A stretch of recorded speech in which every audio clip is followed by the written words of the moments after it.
que conocemos como Jesucristo, y en la antigüedad lo conocían como Jehová. Gloria al Señor. Bueno, pues entonces vamos a continuar con el estudio que estamos llevando a cabo. Es el de el Hijo de Dios. En realidad, el Hijo de Dios, ¿quién es el Hijo de Dios? Yo creo que ya hemos aprendido, yo creo que ya sabemos en realidad quién es el Hijo de Dios. El Hijo de Dios no es el Hijo de María, sino que es su palabra que se hizo carne, ¿verdad? El Hijo de Dios es su palabra que se hizo carne. Sí, ciertamente María fue un conducto por el cual permitió que Dios se transformara en un ser humano dentro de ella. Gloria al Señor. No es que Él era el hijo de María, sino era María la custodia del velo de carne, el cual es Jesucristo, ¿verdad? El Hijo de Dios era el velo que cubría la palabra viva. El Hijo de Dios es desde el principio, y esta permanecerá para siempre. La palabra salida de la esencia divina se vino a aparecer en la tierra envuelta en una cobertura de carne. El velo de carne fue limitado a estar aquí en la tierra, haciendo función para lo que fue enviada, para sanar, para liberar, para restaurar y para dar vida. Cuando Jesucristo lo dijo en San Juan 11:25, dijo: yo soy la resurrección y la vida. A eso había venido la palabra a encarnarse, a dar vida, a dar libertad y a sanar a los enfermos. Esa era la intención de la palabra a venir a esta tierra. Gloria al Señor Jesucristo. En Filipenses 2:6 dice que Él no vino. Filipenses 2:6 al 7 dice que Él no vino a usurpar ningún lugar, sino que Él se anonadó a sí mismo, tomando forma de hombre o de siervo, como dice la palabra de Dios, y hallándose en la condición de hombre, porque no es hombre, no era hombre, era una esencia, sigue siendo esencia, y a la vez es Dios mismo. Dice que Él, hallándose en la condición de hombre, se anonadó a sí mismo.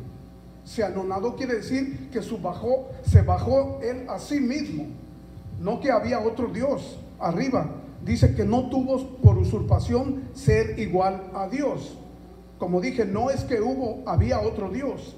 Dice en Deuteronomio 32:29, le dijo al pueblo de Israel: mirad pues ahora que no hay dioses conmigo, porque yo hago morir y yo hago vivir.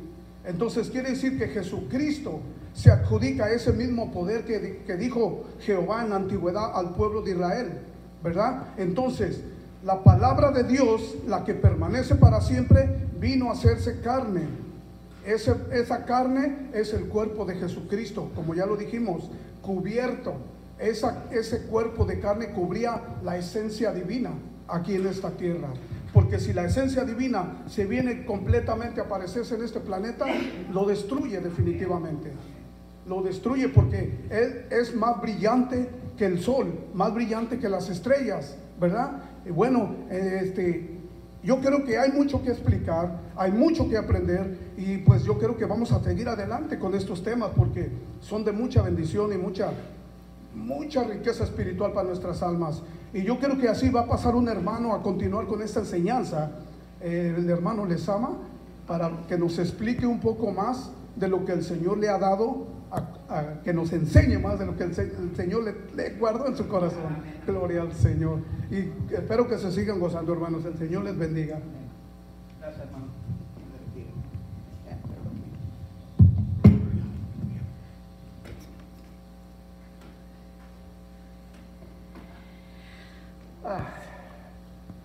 El Señor les bendiga a cada uno de ustedes, mis hermanos. Es un placer estar ante un pueblo santo que sabe y conoce de la palabra de Dios. Quisiera abrir en Primera de Juan 1:1, y si me lo pueden poner en el screen, por favor. Que dice: lo que era desde el principio, lo que hemos oído, lo que hemos visto con nuestros ojos, lo que hemos mirado y palpado nuestras manos tocante al verbo de Dios. Como explicaba mi hermano, ya hemos entendido que La esencia del Padre no tiene figura humana, ni ninguna otra figura al alcance de nuestra mente limitada. Dios es espíritu y su palabra también es espíritu. Y para poderle conocer fue necesario anonadarse, como dijo mi hermano. Este espíritu anonadado se hizo visible, audible, palpable. Juan está hablando de Jesús que fue visto, oído, palpado por sus discípulos. Toda la plenitud de este espíritu quedó reunida en el velo de carne, por cuanto agradó al Padre que en él habitase toda la plenitud, como dice Colosenses 1:19. Este es el gran descubrimiento que hemos tenido, el descubrimiento del misterio de su voluntad según su beneplácito que se había propuesto en sí mismo de reunir todas las cosas en Cristo Jesús. Así lo que están en la tierra como están en los cielos, Efesios 1:8. En sus oraciones, cuando él oraba, él clamaba: todas mis cosas son tus cosas, y es glorificado en ellas. Juan 17:10. Todas las cosas del Padre, hermano. Cuando él oraba, él pedía al Padre, figúrese bien, todas mis cosas son tus cosas y he sido glorificado en ellas. Todas las cosas del Padre y toda la plenitud de su divinidad reunida en Cristo corporalmente. Colosenses 2:9. Es la fase visible de la esencia del Padre. Segunda de Corintios 4:6, cuando dice que la gracia del Señor estaba en la faz de Jesucristo. En este pasaje el apóstol nos dice que esta luz que iluminó su gloria en nuestros corazones nos dio el conocimiento de todo lo que es Dios en la persona de Jesucristo. Y en Él estamos completamente completos. Colosenses 2:10. El verbo que se manifiesta a través de un velo de carne llena todo el universo con su omnipresencia. Los ojos no lo ven, la nariz no lo olfatea, el paladar no le gusta, el tacto no lo toca, el único privilegiado es en el oído. La palabra de Dios dice: el que tiene oídos para oír, oiga. Lo que el Espíritu dice a la iglesia, Apocalipsis 3:6. Ahora, diría usted, ¿y cómo es que yo no lo oigo? Bueno, porque cuando usted no tiene la unción del Espíritu Santo, no puede escuchar la voz de Dios. Pero si usted está llena del Espíritu Santo y llena de la unción del Espíritu, lo oye por la unción. Cada hombre, mujer ungidos por la boca de Dios, así lo dice en Jeremías 15:19. Por tanto, así ha dicho Jehová: si te convirtieres, yo te repondré y delante de mí estarás. Y si sacares lo precioso de lo vil, será como mi boca. Conviértase a ellos a ti, pero tú no te conviertas a ellos. La única parte, la única forma, por la unción que nosotros somos la boca de Dios. Nos hemos convertido al Señor y estamos delante de Él. Y al exponer su palabra, Él habla a su pueblo. Por eso los ministros deben ser muy serios en su testimonio para que la palabra salga de nuestros labios con autoridad y convicción como boca de Dios, que hablamos las cosas profundas con la revelación. El que tiene oídos para oír, oiga lo que el Espíritu dice a la iglesia. Hay mucha controversia hoy en día acerca de quién es el Verbo, quién es el Padre, quién es el Hijo, ¿verdad? Pero la Biblia nos enseña que la esencia de Dios, invisible e impalpable, se manifestó a Israel sin figura.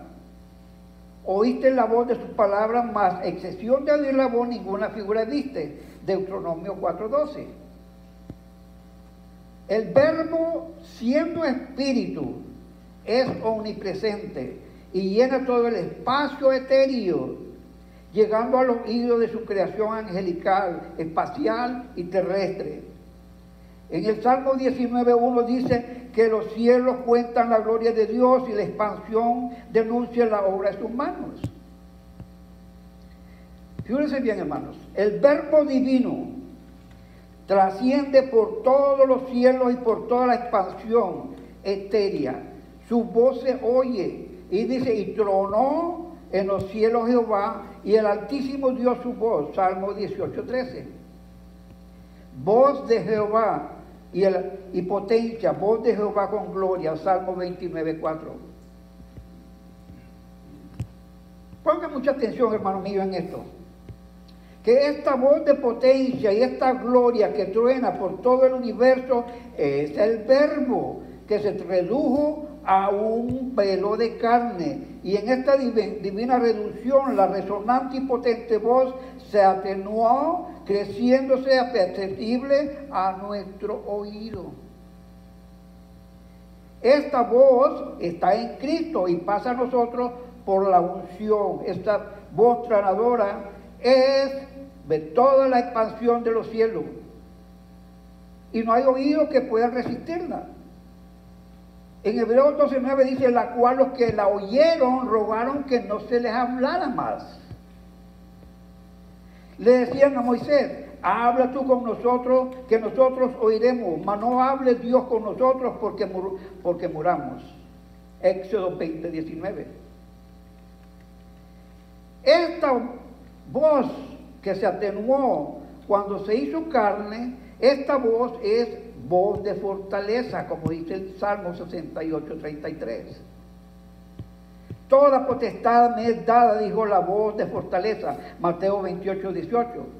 Esta voz se hizo reunir todas las cosas en Cristo en la dispensación del cumplimiento de los tiempos, así los que están en los cielos como los que están en la tierra, Efesios 1:10. En el Salmo 68:33 habla de que Él cabalga sobre los cielos, en los cielos de los cielos.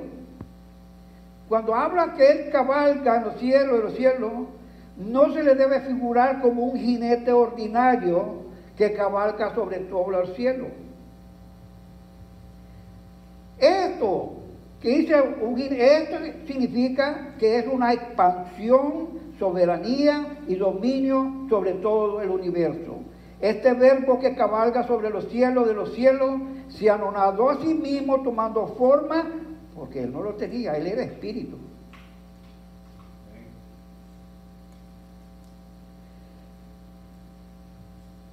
Porque fue hecho semejante a los hombres, porque no era hombre, como decía mi hermano.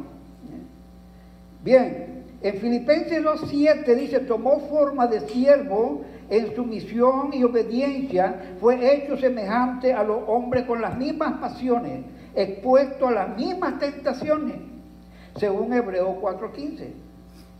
Dice que fue tentado en todo, subraye en todo, según nuestra semejanza, pero sin pecado. Este verbo de Dios que cabalga sobre los cielos de los cielos participó en nuestra naturaleza humana, consciente de su naturaleza divina. En su naturaleza humana se limitó a la ignorancia de la Escritura. Ya leímos Hebreos 2:17 que debía ser todo el semejante a los hermanos. Se redujo a la ignorancia de los hermanos. Esto lo vemos en Marcos 13:32. De que aquel día y a la hora nadie sabe, ni aun los ángeles que están en los cielos, ni el Hijo, sino el Padre en su sola potestad. En cuanto a los de la tierra, no hay pastores ni profetas que puedan decir en la hora y el tiempo de su venida. Tratan de adivinar, pero a veces no les sale, a veces no sale, ¿verdad? En cuanto a los ángeles, siendo de mayor inteligencia que los hombres y estando tan cerca de Dios, tampoco saben. el que el Hijo no supiera el día que la hora no lo divide el Padre.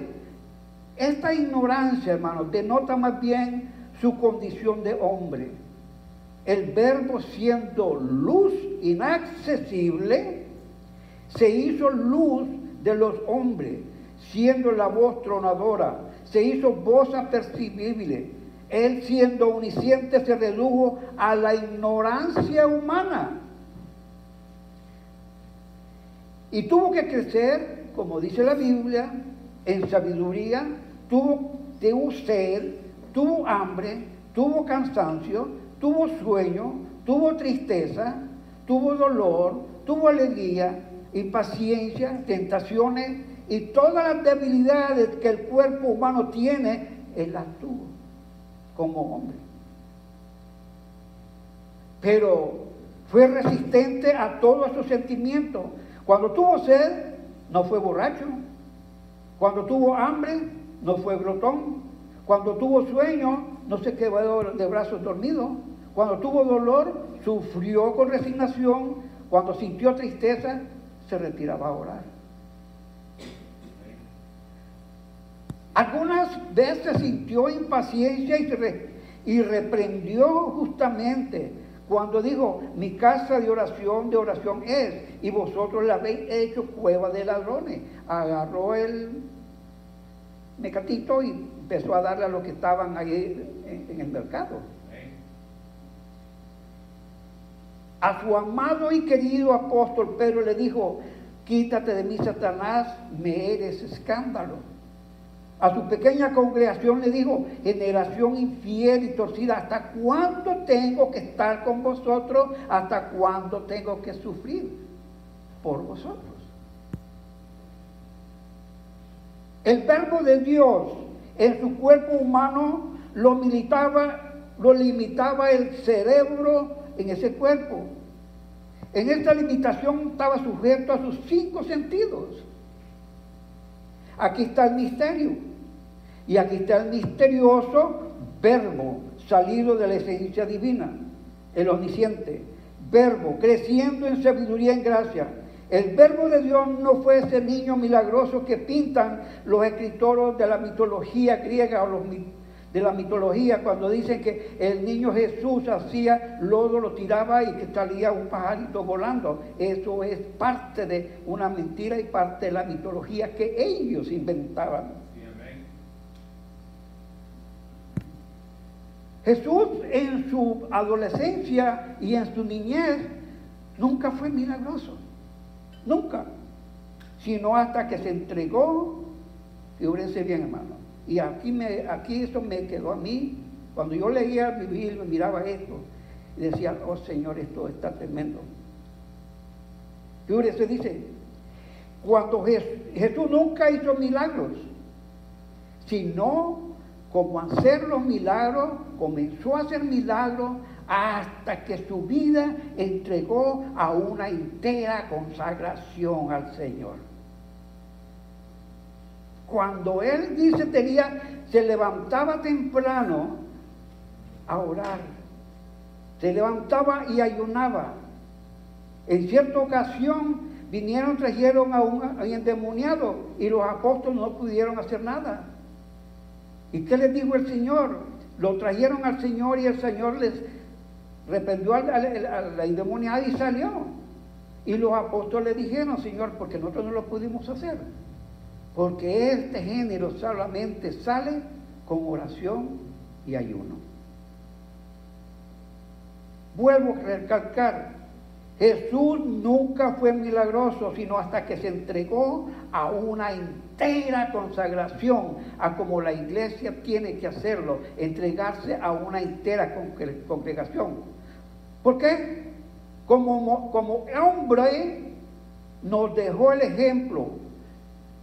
Dice Primera de Pedro 2:21, porque para esto soy llamado, pues también Cristo padeció por nosotros, dejándonos ejemplo para que nosotros sigáis sus pisadas.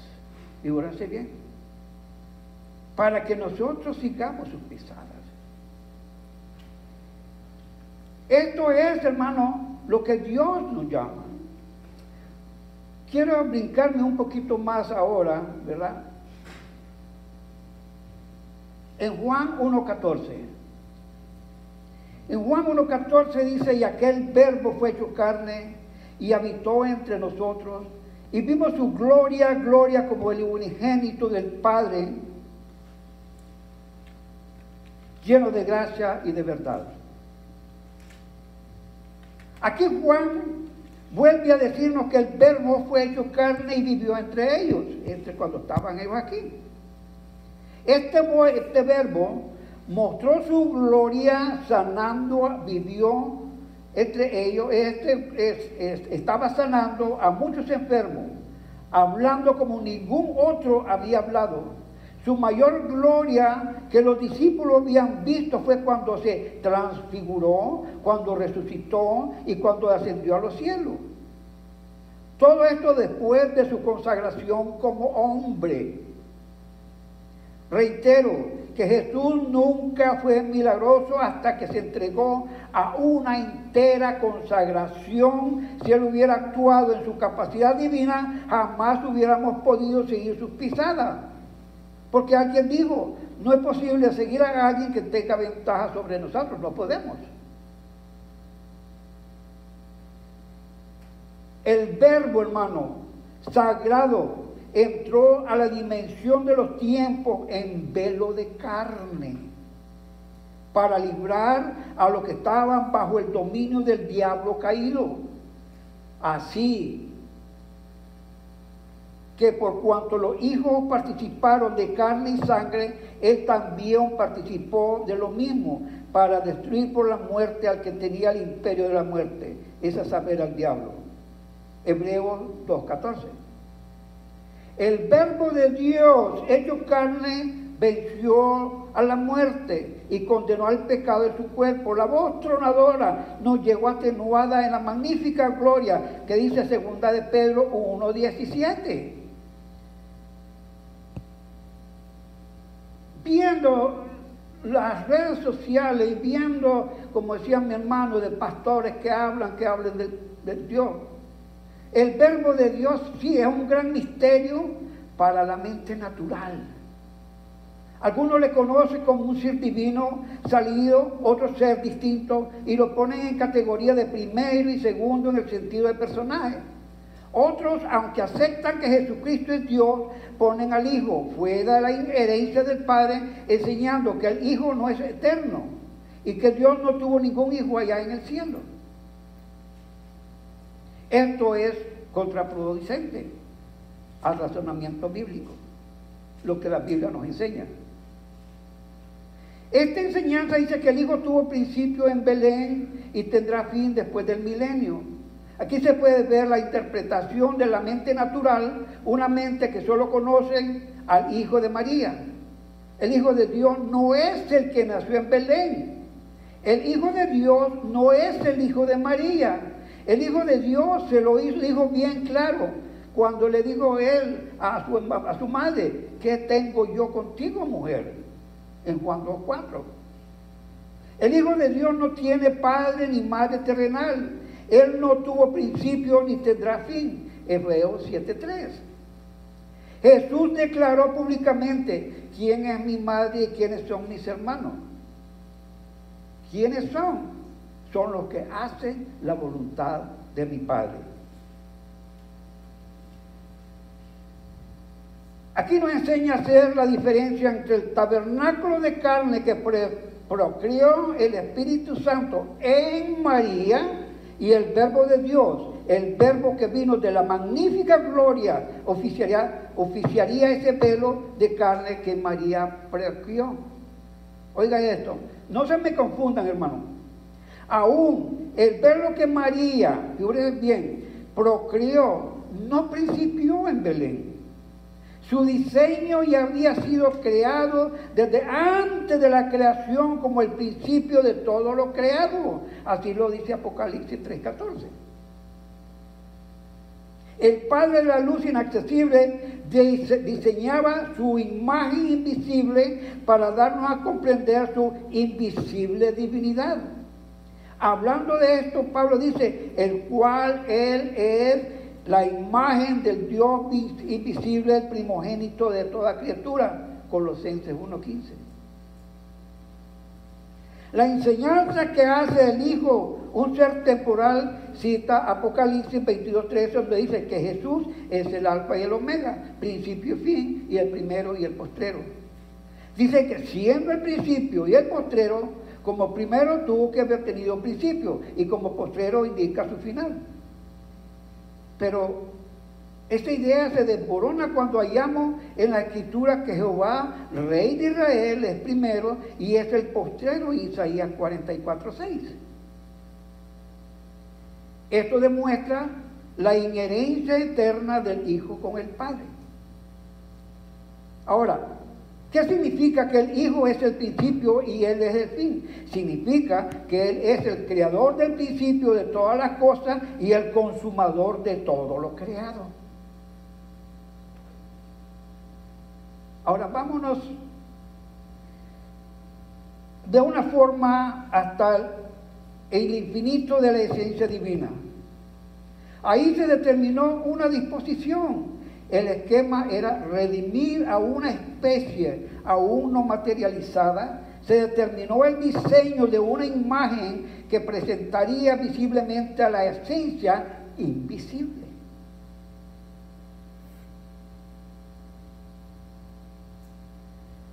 La iglesia lavada con la sangre del Cordero y bautizada con el fuego del Espíritu Santo tendría esa revelación.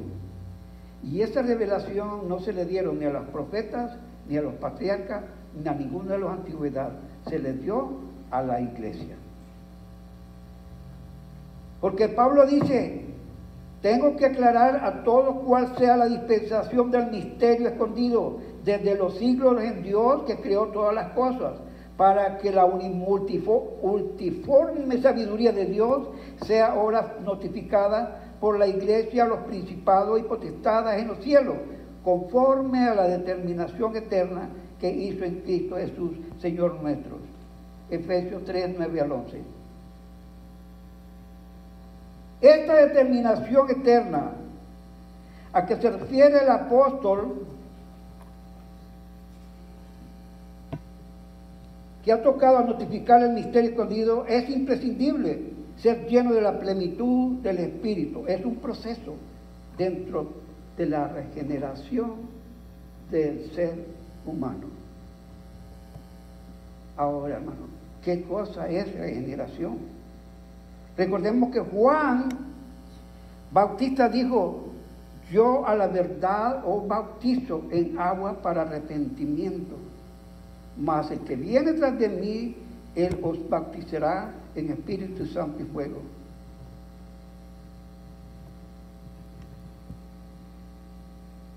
Esto es una escalada de experiencia del nuevo nacimiento. El creyente es sumergido en la naturaleza de Cristo, de modo que si alguno está en Cristo, nueva criatura es. Lo único que nos hace nuevo es estar sumergidos en el Espíritu de Cristo, porque por un Espíritu somos todos bautizados en un cuerpo, 1 Corintios 12:13. Somos todos sumergidos en el lavacro de la regeneración y de la renovación del Espíritu Santo. Tito 3:5. Esta es la experiencia de la regeneración por la palabra viva que ha recibido. Luego viene el bautismo del Espíritu Santo, que es la plenitud de Cristo. La evidencia de este bautismo es por los frutos del Espíritu, que nos habla Gálatas 5:21 y 22. Las lenguas, hermanos, son señal que solo indican la posibilidad de haber sido bautizados con el fuego del Espíritu Santo. Digo posibilidades porque no siempre las lenguas son auténticas. Las lenguas siempre van acompañadas de los frutos. Y si no es así, es solo metal que resuena o címbalo que retiñe. Queridos hermanos, el fruto del amor divino es la auténtica evidencia de estar lleno de toda la plenitud del Espíritu Santo.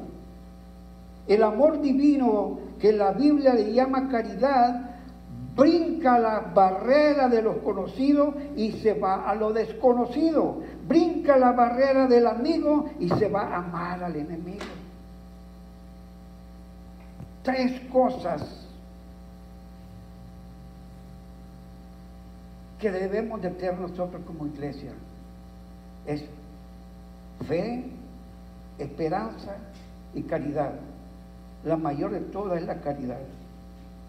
Así que en caridad somos formados y en caridad nos iremos cuando el Señor venga a recoger su iglesia, porque hemos sido llenos del Espíritu. Ahora, quiero pararme un poquito en lo que es el espíritu de regeneración. Y voy a rogarle a mi hermano que si está ahí, dice, en Efesios 4, 17 al 24 nos dice, Efesios 4, se me olvidó escribirlo, hermano.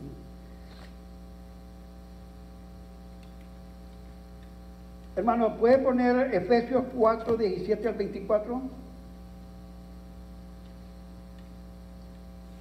Esto pues digo y requiero en el Señor que no andéis más como los otros gentiles que andan en la vanidad de su sentido. 18, hermano. Teniendo el entendimiento entenebrecido, ajenos de la vida de Dios, por la ignorancia que en ellos hay, por la dureza de nuestro corazón. Los cuales, después que perdieron el sentido de la conciencia, se entregaron a la desvergüenza para cometer con avidez toda suerte de impureza. Y el 20, hermano. Mas vosotros, figúrense bien, hermano, no habéis aprendido así de Cristo. Y en Colosenses 3:7, Colosenses 3:7,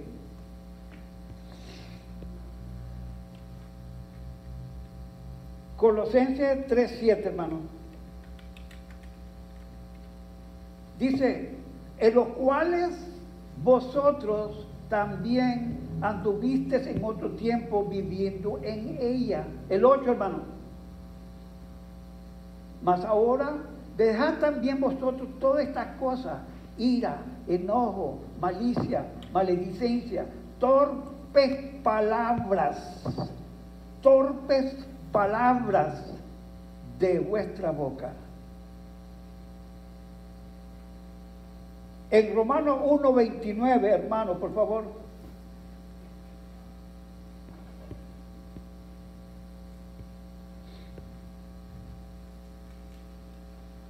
Romanos 1, estando atestado de toda iniquidad, de fornicación, de malicia, de avaricia, de maldad, llenos de envidia, de homicidio, de contienda, de engaños y malignidades. Mira cómo nos habla el Señor para que nosotros podamos entrar dentro de la regeneración de nuestras vidas. Es una nueva vida, dice, si el que esté en Cristo, nueva criatura es. Ya no tenemos que andar con esas palabras torpes, ya no quedamos poniéndole nombre a otros hermanos, ya no tenemos que andar peleándonos unos a los otros.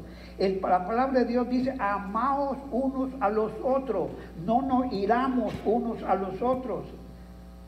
Hermanos míos, fíjense bien, que cuando Pablo cayó del caballo y lo guiaron hasta la ciudad de Damasco, y estando allí, dice, por 3 días, dice que el Señor le dijo a Ananías, ve y ora por él. Ora por él. Y cuando Ananías le dijo, hermano Pablo, el Señor te ha llamado porque instrumento eres para él. Dice que puso sus manos, fíjense bien, hermano, puso sus manos y dice que de sus ojos cayeron escamas como pescados porque estaba el ciego. ¿Y qué fue lo primero que miró? ¿Qué fue lo que primero que miró? Él no miró a Ananías, él miró la cara de Ananías, pero lo que miró de él fue la gracia de Cristo Jesús que estaba en Ananías. Porque la gracia de Dios es el que lo estaba llamando. Y esa es la gracia de Dios que nos está llamando a nosotros, a cada uno de nosotros. Cuando salimos a evangelizar, cuando seguimos a hablarle a una persona, si usted no va llena de la gracia de Dios, es como címbalo que resona, porque usted va, dan, pero no da frutos. ¿Por qué? Porque la gracia de Dios no está. Cuando usted está lleno de la gracia de Dios, grandes cosas va a pasar, porque la iglesia se va a llenar, porque va a haber amor entre nosotros, porque va a haber gracia de Cristo en cada uno de nosotros, porque estaremos nosotros dentro de esa plenitud, en esa dimensión que es el amor de Cristo por nosotros. El Señor dijo, y no vengo a regañar a los hermanos, solo estoy hablando de la nueva generación que el apóstol hablaba. ¿Por qué? Porque a veces, hermanos, salimos hablando, que el pastor dijo esto y no me gusta. Pero no vienen con él y decir, hermano, esto no me gustó, esto se hizo. Que porque a la hermana que dirige la música y la esposa del pastor es injuriada por otras personas solamente porque no están de acuerdo. ¿Dónde está el amor de Cristo? ¿Dónde está esa pasión por las almas? ¿Dónde está ese amor cuando he oído, yo le he oído, que son hermanos, son injuriados por otros solamente porque no están de acuerdo con sus creencias?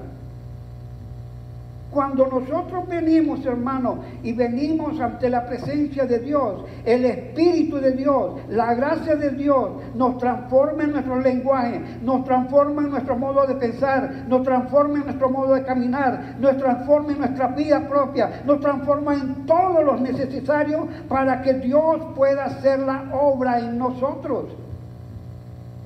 Hermanos, si esta iglesia dejara lo carnal y viniera a ser como el Dios nos manda, que cada uno demostremos el amor de Dios en nuestras vidas.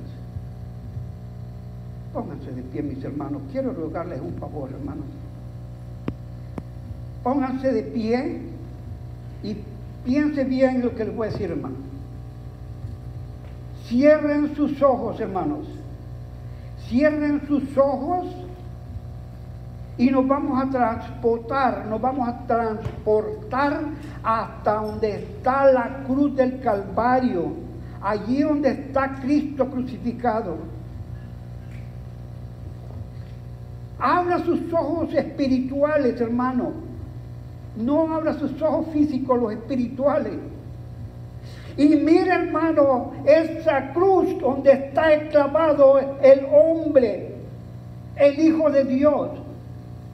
Mire lo que está ahí clavado, mire su rostro desfigurado. Mire su rostro desfigurado por los golpes que le dieron. Mire su cuerpo flagelado. Mire sus costillas que están vivos. Mira todo lo que ha pasado y mire la sangre que está derramando, y todo por usted y por mí, para que nosotros seamos redimidos y podamos ir hasta la gloria de Dios. Pero estamos como pastores sin rebaño, o rebaño sin pastor.